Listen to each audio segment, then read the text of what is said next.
10 tanda slip disc yang anda tak sedar. Kadang-kadang kita rasa sakit tu sakit ini, kita ingat sakit biasa.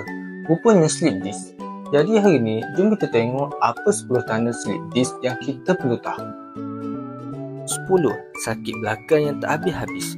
Sakit belakang ni memang perkara biasa, tapi kalau dah berbulan-bulan tak hilang, itu dah jadi luar biasa. Kalau sakitnya rasa macam mencucuk, berdenyut-denyut atau makin menjadi bila buat pergerakan tertentu, itu mungkin tanda slip disc. Biasanya, sakit ni makin teruk kalau korang duduk terlalu lama, berdiri lama atau angkat benda berat. Malah, ada yang bangun tidur pun dah rasa sengal belakang. Kalau dah cuba ubat, urut dan rehat tapi masih sakit, jangan biarkan berlarutan. Mungkin tulang belakang korang tengah minta tolong. 9. Rasa kebas atau mencucuk-cucuk di tangan, kaki atau punggung. Pernah rasa tangan atau kaki tiba-tiba kebas macam tak rasa apa-apa atau rasa macam kena cucuk jarum? Ini mungkin sebab saraf korang dah mula terhimpit akibat disk yang tergelincir.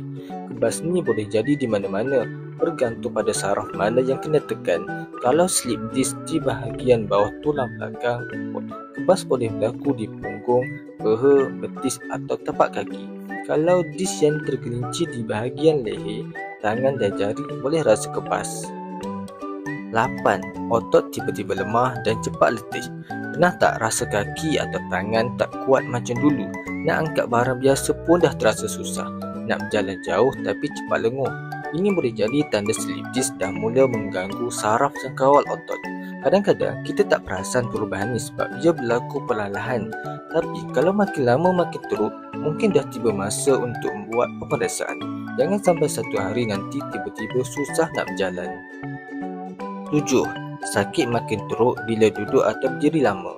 Kalau duduk lama buat belakang rasa makin sakit atau berdiri lama pun buat badan rasa tak selesa, itu boleh jadi tanda slip disc.